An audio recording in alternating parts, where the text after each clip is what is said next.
now by the leader of the DA, John Steenhuisen, this hour of Today. Mr. Steenhuisen, good afternoon. Welcome to Today. I want to start with Tshwane. I mean, now they have a new speaker. I understand your party is not happy. We heard there from Mr. Celia Brink saying that they are going to be taking they're consulting the lawyers and stuff. What's the position of the DA in Tshwane today? Well, obviously, we're very disappointed that the coalition of corruption has been allowed to perpetrate and elect another speaker, hot on the heels of the debacle of the disastrous tenure of their mayor that they elected last week, who literally lasted a week. Obviously, we continue now to fight on to regain control of Tshwane, because leaving it to the very people who got it into the mess in the first place would be a disaster. So Mr. Brink is leading a charge in Tshwane to consult with the other coalition partners, but also to find a way forward in this particular matter. Obviously, this instability is not good for the city, and it's very disruptive to service delivery. So the sooner we can have these matters sorted, the better it's going to be for Tshwane and for the citizens of the city. So do you still think that you must pursue this legal challenge against the election of ATM's Mncedi Nzwanana as the speaker? Well, obviously, Mr. Brink and the team in Tshwane are consulting with attorneys, and they'll be guided by whatever that legal advice is. Must I ever disagree with your analyst that was on previously? There are many, many more coalitions around the country than just Tshwane, Joburg, and Ekurhuleni. And the majority of these coalitions work incredibly well. We're involved in over 30 coalitions around the country, and they're not characterized by the same behavior you're seeing in Johannesburg and Tshwane, and soon to see in Ekurhuleni as well. Yeah, why would you think these three metros are an arena or an amphitheater of this instability? I think it's what happens when there's a massive fragmentation of the vote. And when people spread bet their votes in an environment like this, it's always going to end up in a chaotic situation like this.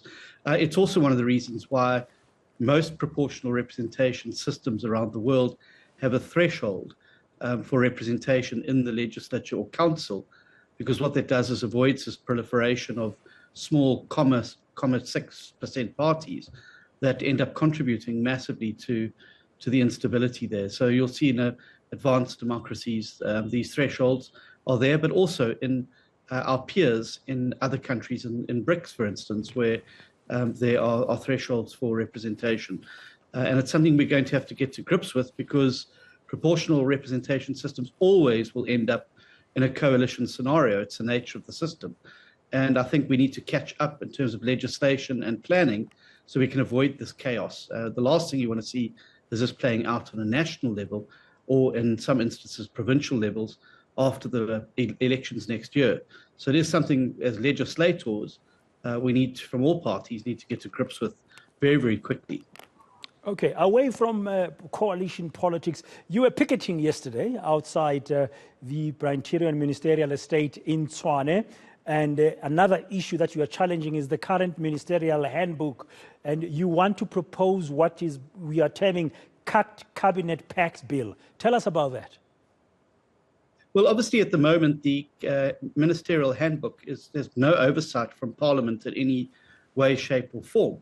And ministers' perks can be determined at the stroke of a pen and under the cover of darkness, as we saw last year when the President signed free water and electricity for those ministers. And Minister de Lille provided all of those ministers and ministerial homes with free generators, while the rest of us sit in the dark as a result of the very policies made by the people benefiting from these.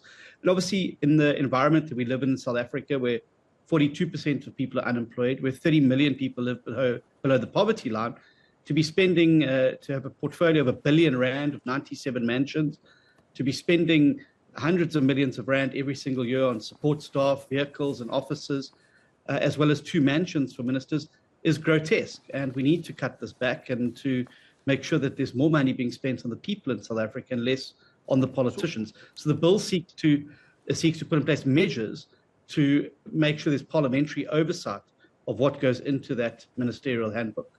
So when is the bill going to be tabled? The bill's in the final stages of its drafting. It's being tabled, and it will go through the parliamentary processes. And we hope to have it before Parliament, before the end, certainly, of the second session of this particular year.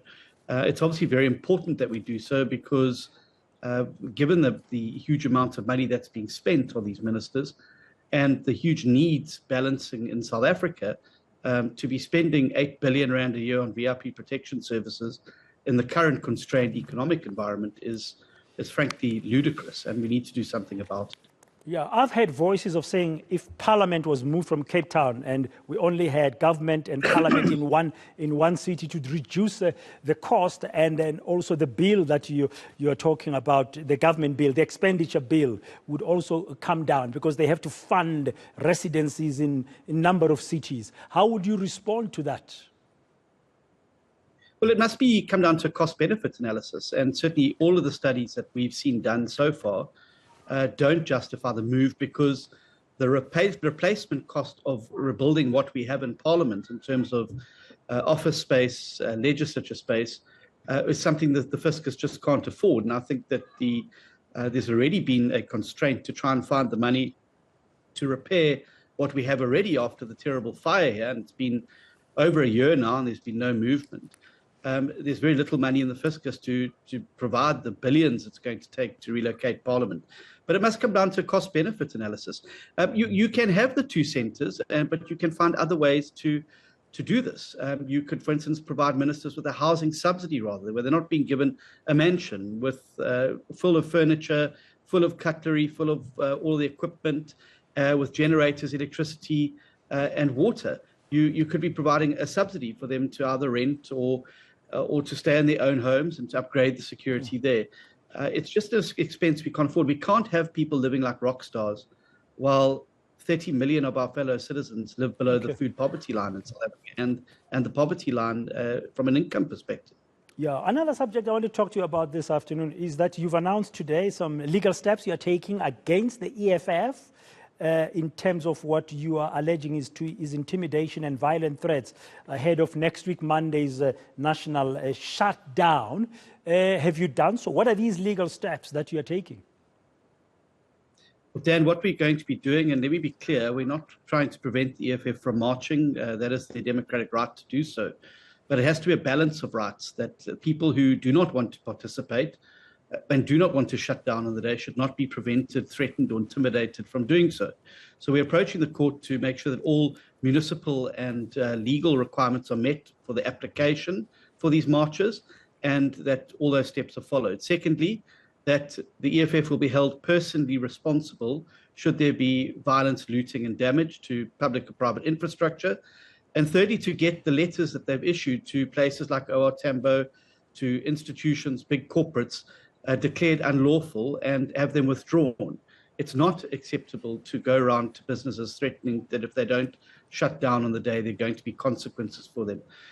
Participation in the march is one thing. We've done many marches, we've done many protests and pickets, and it has to be conducted peacefully and in a way which does not impede the rights of other people who do not want to associate with that march. Unfortunately, we've seen some very, very angry posts on social media. We've seen commentary from EFF leaders and the like, threatening people that if they don't shut down, or if they go to school or go to work, there are going to be serious consequences for them.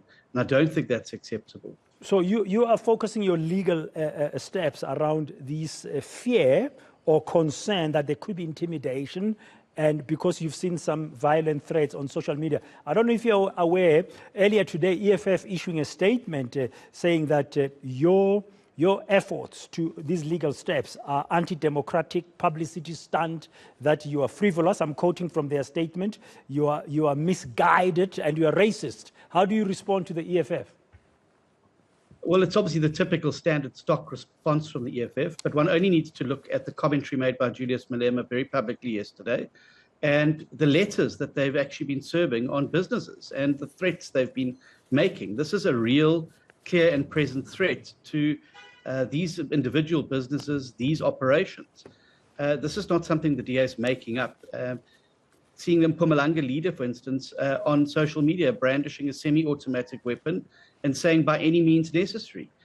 This is not the type of thing we need in South Africa. We need law and order, not the politics of chaos. The EFF are welcome to march. They can march every day of the year if they want. They can march wherever and whenever they want to. But this must be done in a peaceful manner, because that's what the Constitution says very clearly. These rights are not absolute. They're balanced out by making sure that the rights of others are also not impeded during these processes. Yeah. Now, the other point is that the EFF might be the public face, the people who started this national shutdown call, but there are other parties that are going to be joining it. There are other stakeholders. Are you also wanting your legal steps to make sure that those other organizations who might be participating in next week's national shutdown are also doing it in a peaceful manner? Well, that's why we want all the regulations followed when the application for public gatherings and marches. You have to follow a process. You have to put down the organization that's applying for the permission, as well as contact details. In some instances, there's deposits that are required. And that's why we're saying it's very, very important that those processes are followed.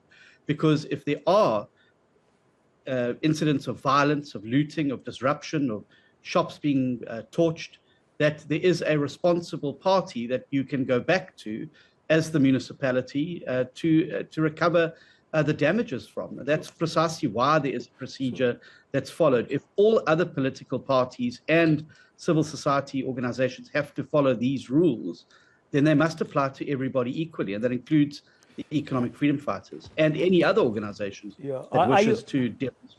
Yeah, are your legal steps only focused on Cape Town and the Western Cape, or national?